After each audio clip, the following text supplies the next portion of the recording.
अक्सर ये सवाल उठता है कि क्या पौधे बात करते हैं? और इसका जवाब है हाँ, एक तरह से बिल्कुल करते हैं। वो अपनी पत्तियों के जरिए अपनी हर जरूरत, हर परेशानी हमें बताते हैं। तो आज हम उनकी इसी खामोश भाषा को समझने की कोशिश करेंगे। तो ये अपनी भाषा बोलते कैसे हैं? देखिए, उनकी पत्तियां ही उनकी जुबान हैं। उनका रंग बदलना, उनका मुड़ना या उन पर धब्बों का आना, ये सब उनके बात करने का तरीका है। और मज़े की बात यह है कि अगर हम इन इशारों को सही वक्त पर पढ़ना सीख जाएं, तो हम अपने पौधों को हमेशा खुश और हेल्दी रख सकते हैं। तो चलिए शुरू करते हैं एक बहुत ही आम समस्या से, जो अक्सर देखने को मिलती है, पत्तियों के भूरे सिरे। आखिर ये हमें क्या बताने की कोशिश कर रहे हैं? ये नज़ारा कई लोगों ने देखा होगा। पत्ती तो खुद हरी भरी है, बिल्कुल ठीक दिख रही है, पर उसकी जो नोक है, जो टिप है, वो भूरी और एकदम सूखी कुरकुरी हो गई है।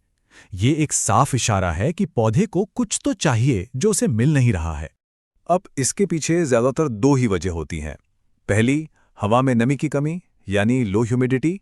खासकर हमारे घरों में जहां हीटर या एसी चलता है, हवा काफ़ी रूखी हो जाती है। और दूसरी वजह हो सकती है पानी की कमी, मतलब पौधे की जड़ों तक उतना पानी नहीं पहुंच रहा जितना उसे चाहिए। अच्छा, भूरे सिरों से आगे बढ़ते हैं और अब बात करते हैं पीली पत्तियों की।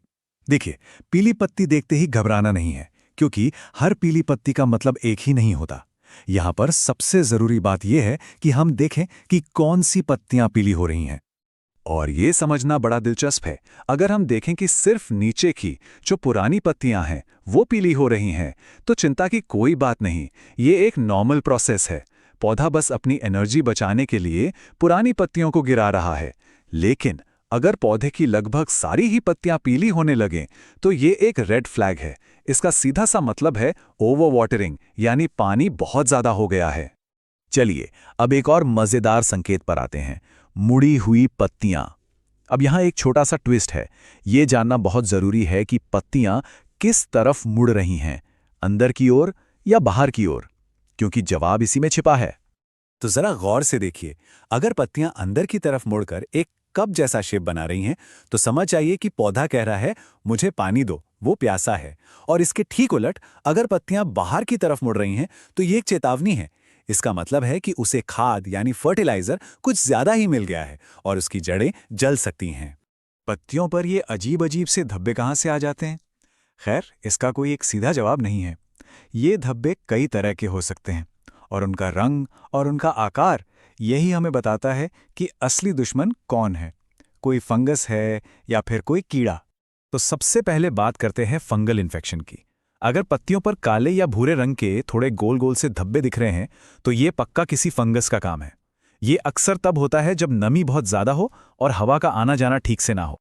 लेकिन अगर धब्बे काले या भूरे ना होकर बहुत ही छोटे छोटे सफेद या पीले बिंदुओं जैसे हैं, और हो सकता है पत्तियों के नीचे हल्का सा जाला भी दिखे, तो ये फंगस नहीं है, ये हैं स्पाइडर माइट्स, यानी ये एक कीड़े की प्रॉब्लम है। ठीक है, अब तक हमने जो भी बात की वो सब ठीक की जा सकती हैं, लेकिन अब हम बात करने वाले हैं पौधों के सबसे बड़े दुश्मन की, एक ऐसी समस्या जो अक्सर पकड़ में नहीं आती और सबसे ज्यादा खतरनाक है। हम बात कर रहे हैं जड़ सड़न की, जिसे रूट रॉट भी कहते हैं। और यही वो चीज है जो सबको कंफ्यूज कर देती है। हम देखते हैं कि गमले की मिट्टी तो गीली है, लेकिन पौधा बेचारा मुरझाया हुआ है। ऐसा लगता है जैसे वो प्यासा हो। यही विरोधाभास, यही कंफ्यूजन रूट रॉट का सबसे बड़ा लक्षण है। तो ऐसा होता क्यों है? होता ये है कि जब जड़ों में हर वक्त पानी भरा रहता है, तो उन्हें सांस लेने के लिए ऑक्सीजन नहीं मिलती, और बिना ऑक्सीजन के जड़ें गलने और सड़ने लगती हैं। और जाहिर है, सड़ी हुई जड़ें पौधे तक पानी नहीं पहुंचा सकती। इसीलिए मिट्टी गीली होने पर भी पौधा ऊपर से सूखा और मुरझाया हुआ दिखता है। तो अब तक हमने जो भी सीखा, आइए उसे एक नज़र में देख लेते हैं। ये एक तरह की क्विक गाइड है पौधों की भाषा समझने के लिए। याद रखिए, भूरे सिरे मतलब हवा में नमी कम है या पानी कम है। सारी पत्तियां पीली, पानी ज्यादा हो गया है। पत्तियां अंदर को मुड़े, पौधा प्यासा है। बाहर को मुड़े, खाद ज्यादा हो गई है। काले धब्बे मतलब फंगस, और छोटे छोटे सफेद बिंदु मतलब स्पाइडर माइट्स। कितना आसान है ना? तो अब जब हम ये सारे संकेत जान गए हैं, तो असली सवाल ये उठता है, क्या अब हम अपने पौधों की आवाज को बेहतर तरीके से सुन सकते हैं? अगली बार जब किसी पौधे के पास से गुजरें तो बस एक पल रुककर उसकी पत्तियों को देखिए। वो कुछ कहने की कोशिश कर रही हैं, बस हमें सुनने की जरूरत है।